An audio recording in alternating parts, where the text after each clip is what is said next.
Hello, and welcome to the channel. Today I will show you a 1997 American psychological drama film called Good Will Hunting. Buckle up and let's take a trip back to the 1990s. 20-year-old Will Hunting lives in South Boston, a place known for its gangs and delinquents. He works as a janitor at MIT and spends most of his time hanging out with his friends, causing trouble. Our film starts with Will's best friend Chucky coming to pick him up. Gerald Lambeau is a professor of math at MIT. He usually tasks his students with hard equations, hoping to find the next Isaac Newton. This time, he posts a difficult combinatorial mathematics problem on a blackboard and offers a reward to the one who will solve it. The students' accomplishments will be published in the MIT magazine. As Will is doing his duties that evening, he sees the equation and studies it. Will is a self-taught genius, and at his place, he works on the math equation. The next day at work, he completes it. Later in the day, Will and Chucky are joined by their two other friends, Bill and Morgan.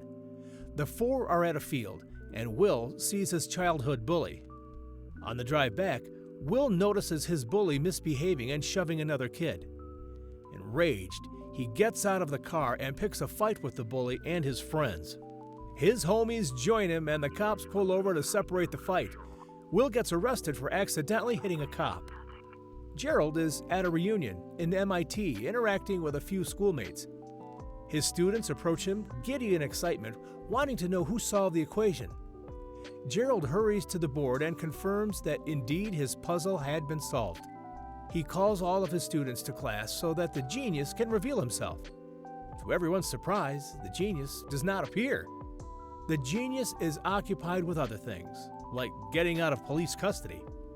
Gerald posts a harder question. Will sees the puzzle and fills it in. As he is doing so, Gerald and his teaching assistant spot him, and Gerald assumes he is drawing graffiti. Will leaves hastily, and Gerald follows after him, but he disappears in the hallways. Gerald is surprised as his equation has been solved. Will leaves work and hangs out with his friends. Chucky sees some beautiful girls and decides to try his luck. Another man, Clark, sees him and humiliates him by uttering some phrases he had learned in school. Will, seeing this, gets up and embarrasses Clark, saying he spent a lot of money on an education that he could have gotten for free. The four friends continue hanging out until one of the girls, Skylar, approaches Will. She is an attractive British woman who has fancied Will. She is about to graduate from Harvard and hopes to attend medical school at Stanford. She chides him for not approaching her, but gives him her number anyway. Gerald is amazed by the skill of the janitorial boy and decides to seek him out. He goes to the company that offers the cleaning services and learns that Will did not report for work, for he is in court. He is defending himself for hitting an officer, and the judge, who has seen Will's rap sheet, is shocked at the number of crimes he has committed. Not wanting to see this talent go to waste, Gerald organizes for Will to avoid jail time. There are a few conditions, though. He has to study advanced math under Gerald's supervision and participate in psychotherapy sessions. If he fails to heed the conditions, he goes back in, and his therapist has to submit reports of progress. Will agrees even though he sees no need for therapy. For the math sessions, he is excited as it is a chance to test his skills. Will continues to hang out with his friends, and Chucky seems genuinely concerned about his well-being. He mocks his therapist, acting very inappropriate, and his therapists give up on him. In utter desperation, Gerald asks help from his college nemesis, Dr. Sean McGuire. Sean was Gerald's roommate and teaches psychology at Bunker Hill Community College. Gerald and Sean have some sort of rivalry. However, Sean agrees to take Will on as a patient. Gerald warns that Will is very defensive and advises him not to take Will lightly. In the first session, he sees a painting on Sean's wall. He starts analyzing Sean, as he did with all his therapists. However, Sean is a hard nut to crack. But this shell crumbles when Will insults his deceased wife. Sean nearly strangles Will and warns him against ever disrespecting his wife again. After the session, Gerald is sure that Sean cannot handle the boy and is pleasantly surprised when Sean schedules the next meeting. Later that evening, he hangs out with Skylar, and he takes a liking to her. In the next meeting, Sean calls out Will's bullshit, saying he might have all the knowledge in the world, but lacks wisdom when it comes to the real world. He shared that his wife had suffered from cancer.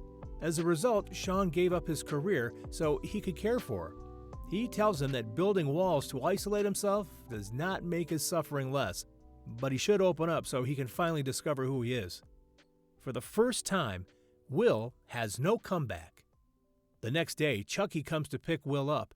He is now working at a construction site. After his date with Skylar, he cannot get the courage to ask her out again. Instead, he calls her, and when it goes through, goes mum. At his next session, Will and Sean spend the whole session just staring at the walls and not talking to each other. In the next session, there is some improvement when Will makes a joke. He opens up about Skylar, and Sean encourages him to go out with her again. Will takes this advice and goes to ask Skylar out. The two arrange to meet and have a meal together. Will decides the scheduled time won't work and takes her out then. When waiting for food, Will mentions that he has 12 brothers. In the next session, Sean tells Will the story of how he met his wife. It was at the historic Game 6 of the 1975 World Series. Will was taken aback when Sean discloses he gave up his ticket for a girl he had just seen. His phrase was, "I got to see about a girl." Sean reveals that he never regrets anything. The 18 years he was married to his wife, the 6 years he had to give up counseling, or missing the game. This story sticks with Will, and he goes to see Skylar. Of course, she wants to meet the so-called brothers and Will's friends. Skylar threatens to stop having sex with him, and like all men in the world, he calls his friends and schedules a meeting. Skylar is a rich girl. Her parents have money. Therefore, Will is reluctant to show Skylar his neighborhood or how he lives because he fears Skylar would leave him. Will continues his sessions with Gerald and Sean. One time, he challenges Sean, saying that he should also let go of the pain of his wife's death and move on. Gerald sets up several interviews for Will, but he rejects them. He also mocks Gerald's efforts by sending Chucky as his chief negotiator to these meetings. He turns down a job working for the NSA, critiquing the agency's moral position. One day, Skylar asks Will to move with her to California, but Will refuses. In a rage, the two argue, and Will reveals he does not have any brothers. Instead, he has marks on his body from the physical abuse he got from the foster homes he stayed at and a stab mark. Finally, he confesses that he does not love her. The whole event affects him, and he becomes increasingly rude to Gerald, criticizing him for being a wannabe genius. He dismisses the mathematical research he's been doing by setting it on fire. In his session with Sean kicks him out, saying that unless he is ready to talk about what he wants, then Sean cannot help him. At the construction site, Chucky also attacks Will. He respects his genius, but tells him that he owes his friends to make something great out of his skills. Chucky confesses that there may not be much for him in this life, but Will is guaranteed a path to success and he should take it. Will goes to see Sean and walks in on a heated argument where Sean and Gerald are arguing about Will's potential. Sean feels that Will needs to be advised and not directed. After Gerald leaves, both realize that they were victims of child abuse. Sean looks at Will and tells him that being abused is not his fault. It helps him realize that he is a victim of his inner demons, and unless he detaches from them, they will always weigh him down. Will cries on Sean's shoulders. Encouraged and feeling 100 times lighter, Will agrees to take a job Gerald had organized for him. Sean reconciles with Gerald and decides to take a sabbatical, as he has also benefited from the therapy. On his 21st birthday, Will's friends gift him a car that they had all worked on using scrap metal. Later, Chucky goes to pick up Will. To his great joy, he finds that Will's apartment has been cleared out. Will visits Sean's apartment and leaves a note in his mailbox.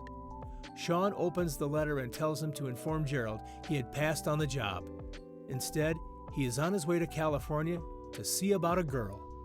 No matter how bleak your present is, the future has endless possibilities. What do you think about this movie? Let us know in the comments. Thank you for watching. Make sure to subscribe to our channel for more movie recaps like this. Like and share this video. Turn on notifications so you don't miss out on new content about your favorite movies. Do you want to keep the entertainment going? Well, check out this related video to see more, and I'll see you in the next video.